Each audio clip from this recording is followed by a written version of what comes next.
Welcome back to members of the Kentucky Board of Education Awards Committee. It's great to see you. Thanks for being here, and welcome to all of those who may be viewing remotely. Now, before we begin the meeting, we know the drill. Few notes to announce about a virtual meeting. We must comply with all of the Open Meeting Act requirements, so the public may view the meeting by way of a link that is provided in our advertised agenda. Please make sure that your video is streaming and you can be seen throughout the duration of the meeting. And since there are only 3 of us here today, we do not have to mute our devices. We need to make sure that all discussions are broadcast to the public. I'm busy here turning off my phone because the next thing I'm going to say is please silence any other electronic devices that might cause disruption to your sound feed. And we will have a couple of votes and a roll call will be necessary, and that's where you just state your name and yes, I vote yes or I vote no. So we've got this routine down pat. Meredith, would you do the roll call, please? Joanne Adams. Joanne Adams, here. Patrice McCrary. Patrice McCrary, I'm here. Diane Woods. Lou Young. Lou Young, here. Okay, Chair, you do have a quorum. Right, thank you, Meredith. We are here for the Kiram Award for Excellence in Education Policy, and one of the favorite things that we do is we hear about the excellence across the Commonwealth taking place. And so here's the following description for this particular award. David Kiram served on the Kentucky Board of Education from 2009 through 2016. He served for 33 years in the Kentucky State Senate and as chair of the Senate Education Committee. During his tenure in the Kentucky General Assembly, Kiram championed the passage of the Kentucky Education Reform Act, or as we know and call it lovingly, KERA, and led the efforts for the 4% school tax levy by school districts.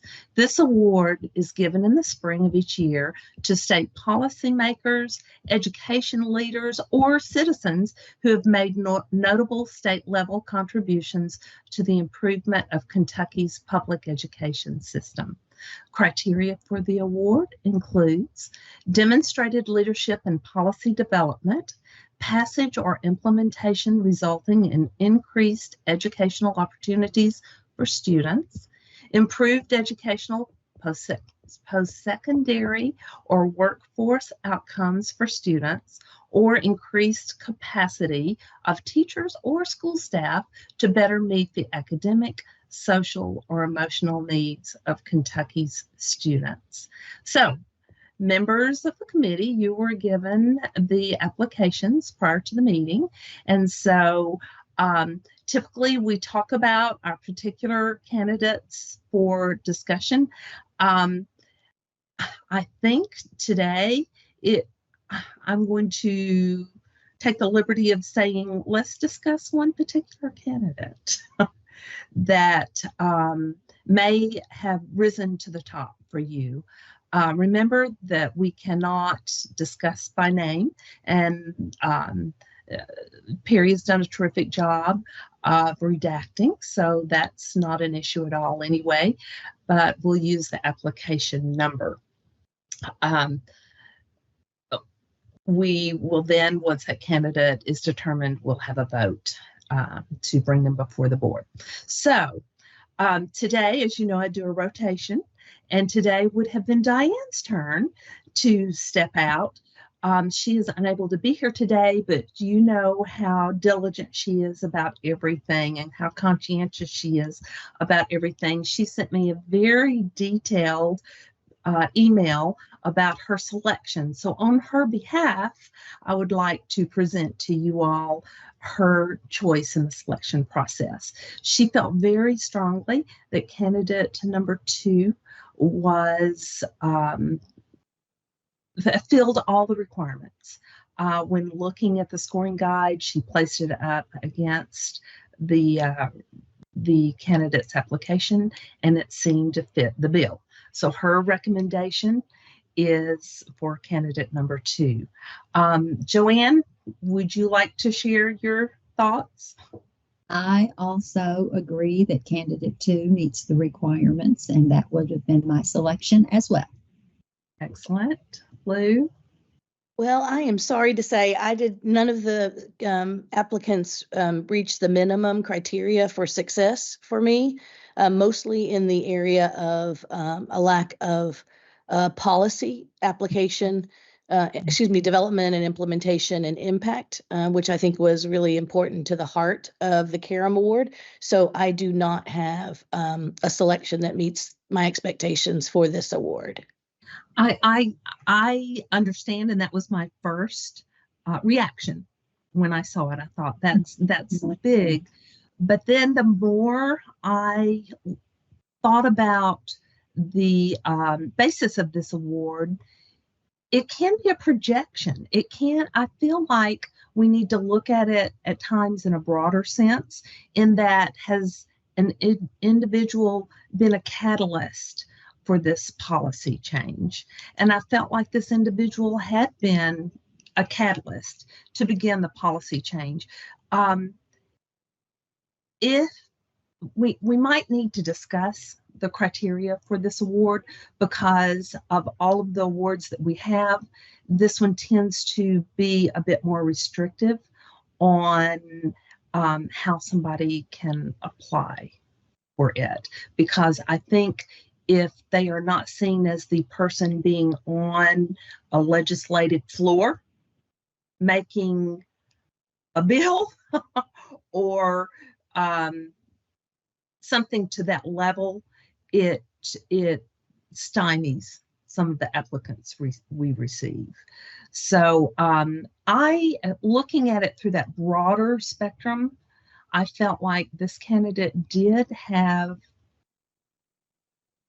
needed to be acknowledged for being a catalyst for change. Does that make sense? Or have I just done a lot of wordsmith? Sure. So I guess I'm going to ask you, Lou, would you be willing to consider that broader spectrum for this award in this particular case?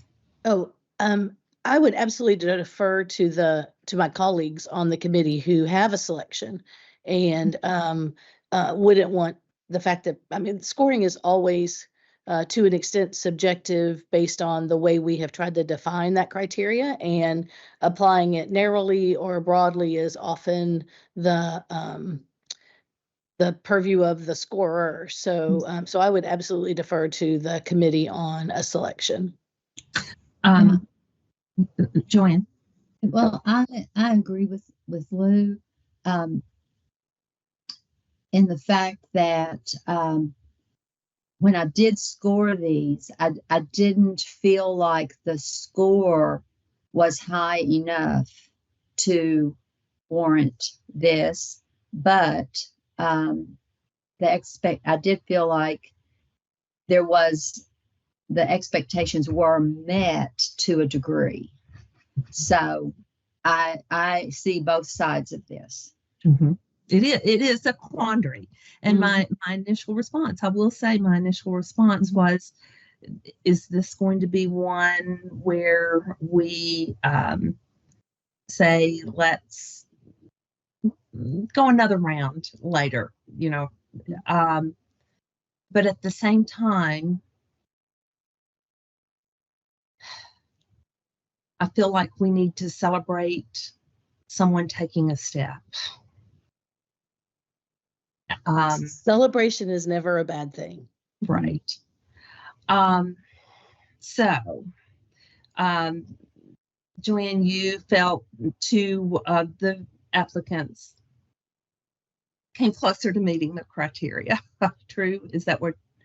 Number 2, yes. 2. And Diane has said 2, and I'm going to say 2, knowing that this was a unique circumstance. So based on this candidate's demonstrated leadership, in the amount of policy development, passage, or implementation. I'm going to say in being the catalyst for change, even resulting in increased educational opportunities for students, improved educational, post-secondary, or workforce outcomes for students, or increased capacity of teachers or school staff to better meet the academic, social, or emotional needs of Kentucky students. I would ask the committee to entertain a motion to approve candidate number 2 as the recipient of the 2024 Karam Award for Excellence in Education Policy. Is there a motion to approve candidate number 2? I will move that. Yes. Thank you. And I will open up for a second, or I can elicit the second. If you would second it, I would appreciate that. I will do that. I will second as the award winner. So Meredith, would you please do the roll call? Joanne Adams, Joanne Adams, yes. Patrice McCrary, Patrice McCrary, yes. Diane Woods, Lou Young. Lou Young, yes. All right, thank you, ladies. I know this was a much more difficult circumstance.